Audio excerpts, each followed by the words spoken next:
stop is Dallas. Cowboys hosting the Vikings on Sunday, coming off a 14-point loss in Detroit last time we saw them.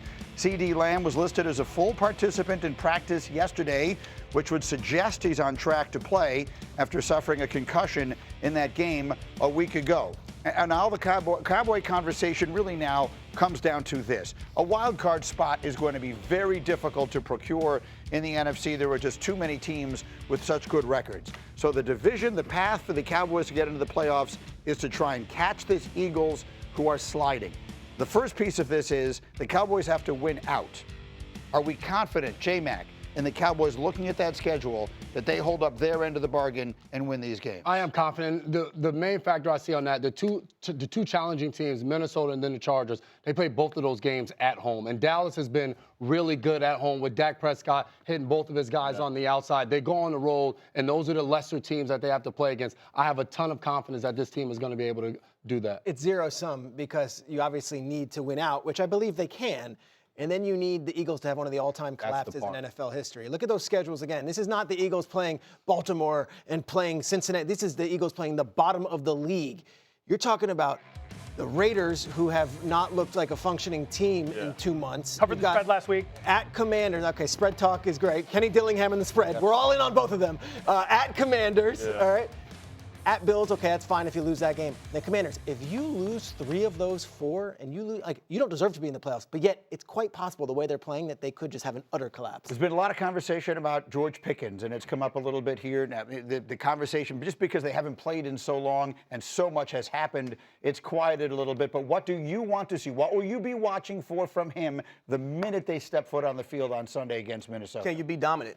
Right? And it's all about executing and being dominant every single time that you take a snap. Not for 3/4 of the game or half of the game, but every single play that you step out there on that football field, you be dominant, you impose your will. And this is a perfect game for you to be able to bounce back, George Pickens. You didn't have a great one. We had a showing of you not running routes full speed, but you can bounce back with this game versus the Minnesota Vikings. And we know Brian Flores, he's going to bring the pressure. You got to try to slow down this offense of the Dallas Cowboys. There's a reason why they're averaging 29 points per game right now. It's because of those two guys on the outside. But George Pickens, I do believe he's going to have a bounce-back game because the last thing that we have in our mind is that game versus the Detroit Lions where he didn't look good. And Cindy, we could put the picks up on the screen. I mean, the Vikings had a little bit of a bounce back last week, right? Yeah. J.J. McCarthy looked a little bit better, but I see nothing but stars on the screen. Yeah. Bart, you like the Cowboys? I do, and I think it's mere elementary, right? When you look at the fact that Pickens' football character has been challenged, right? So all week he's been hearing from people criticizing him. He's heard from his teammates. I expect Shidey to get him involved early, right, to build up his confidence. And really, when it comes down to it, it comes down to the numbers. He's got to realize that he cost himself some money. He got to go get that money back. Even when you look at the contracts of Garrett Wilson and you look at C.D. Lamb, his contract should be somewhere in between that. So you're asking him, do you want 4 years, $130 million? And then with the opportunity to go back and get another bite at the apple so that you can walk away from this game with $200 million? Well, that's what's at stake. So I think you want to go down and you want to give 110% because at the end of the day, your pocket's needed. Greeny, let me add this really quick. I think for George Pickens, when you have a guy like Randy Moss who's basically telling you he loves George Pickens, it's one of his favorite receivers to watch, and on Sunday Countdown, he basically looks in that camera and he tells George Pickens, that's not you. Yeah. That's when it really hits you as a former player, especially the caliber that George Pickens has. When you have an all-time great, a Hall of Famer, a guy like Randy Moss says that, I know that's not you.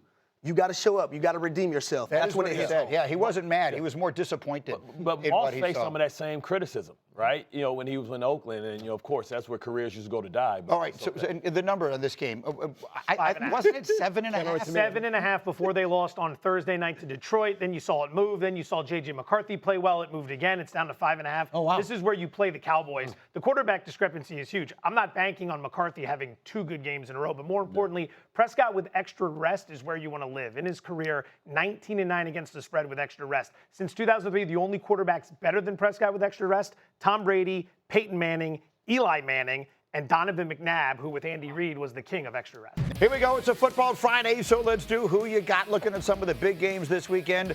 J-Mac, some people saying Packers-Broncos could be a Super Bowl preview. Who you like in this game? I like Green Bay in this one, and a lot of it has to do with the guy throwing the football right there. Jordan Love has been incredible over the last few weeks. That's not only ball placement, but the most important thing has been his decision-making. I expect the Broncos to bring pressure, and he has been awesome with dealing with it. Look for Christian Watson to be the guy on the other end of some big plays. Broncos an underdog in this game despite their gaudy record. Lions-Rams, Peter, is a critical NFC game. Who you got? I've got the Rams. I know Jared Goff has beaten Sean McVay and Matthew Stafford the last 2 times they played, including a playoff game. Those games were in Detroit. This one's in LA. The Rams have those 2 running backs that can put up big numbers and say, hey, Montgomery and Gibbs, we got our guys too, Corum and Williams. O'Brien Branch.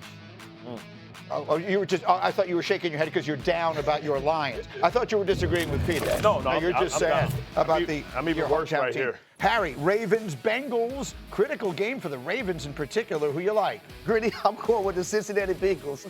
And the reason why I'm laughing, hey, everyone in that organization, you better fight for Joe Burrow. Joe Burrow is not happy. Joe Burrow's not having fun. You talk about fight, you better fight for your franchise quarterback because Joe Burrow is not a happy camper right now in Cincinnati. Lest you're not aware of what he's talking about. So yesterday, so much of the conversation here and everywhere got kind of swallowed up by the story in Michigan. Joe Burrow had these cryptic comments on Wednesday that had the entire NFL world buzzing. In case you missed it, let me play them for you. You know, if I want to keep doing this, I have to have fun doing it. You know, I've been through a lot, and if it's not fun, then what am I doing it for? I've been through more than most, and certainly not easy on the brain or the body, so just trying to have fun doing it again.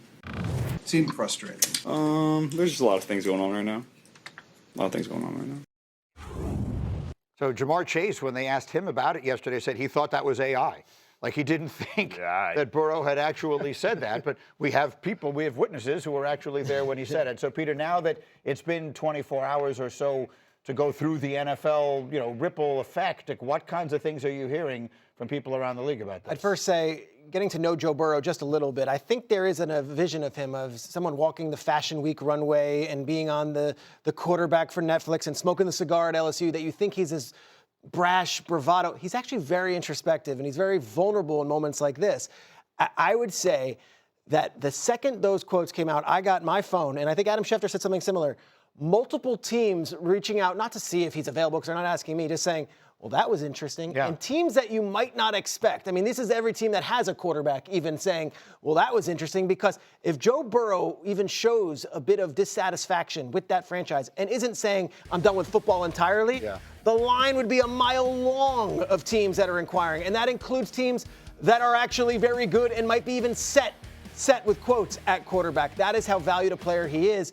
The conversation went when the Jets made all those trades. Could they get for Burrow? Everyone kind of said, whatever. Joe Burrow being unhappy, whether it be in his life or whether it being in Cincinnati, would set off a massive chain reaction across the league this offseason. Guys, Bart, yesterday I said there's 2 people that jump immediately to mind when you hear him talking like that. Yeah. One of them is Carson Palmer, who once retired rather than play in Cincinnati. The other is Andrew Luck, who just had the fun beaten out of him for so long that he actually walked away from the game altogether and never came back. Which did that sound more like to you? I mean, I was front row center for the Carson Palmer. It reminded me of Carson Palmer. I understand the failure for this organization to keep a sustainable winner has always been they've had these peaks and valleys. But traditionally, like Cincinnati is viewed as an organization that that's not it's ran very traditional. It hasn't really hit the refresh button to how football is won now, and they have very stubborn ownership. But this is kind of bad that Joe Burrow made for himself, and going out and saying, I want to play general manager and I want to get T. Higgins. So now he has so much pressure on himself because he has to carry this football team because they allocated so much of the resources to the offensive side of the ball. And he's been getting the hell beat out of him, even when he went to the Super Bowl. So when you lose it and you think, what else could they do? What else could they give him? What else can Joe Burrow do outside of maybe staying healthy? So at some point, Carson Palmer had told him at the beginning of his career how difficult it is to play in Cincinnati. Cincinnati is a very unique, traditional place to play. And then there's this piece of it. There's the Andrew Luck. So Carson Palmer didn't want to be in Cincinnati. Andrew Luck just couldn't want to play football anymore. Yeah. And for what it's worth, Burrow in 13 fewer games has been sacked 29 more times than Luck was. What did you think of his comments, J-Mac? So I played against Andrew Luck. I was in Tennessee when he first came in the league, and I remember looking at the other guys on defense like, damn, like they have a guy that has the it factor. Never beat him while I was a member of the Titans, and that's playing him twice a year because there was something special about him. And I think back I remember having a conversation with Andrew Luck at NFLPA meetings, and he had gone through different injuries, and he talked about the feeling of loneliness when you're on IR and you can't be with your teammates and how much of an impact it had on him mentally. So I think those are the things that forced him to step away from the game. So I do think there's similarities in the fact that both of those guys, Joe Burrow and Andrew Luck, are such an ascension in their career when they decided to have these type of comments. But I think for Burrow, like, we can't jump too far. He's frustrated in the moment. They just lost a game on the road in Buffalo where he was outstanding until the interception. So I think this is more frustration in the moment than anything. Yeah, I think collectively it's a lot of things going on with Joe Burrow. You look at the injury history starting back in 2020 where he tore his ACL, PCL, meniscus, and everything else in his knee.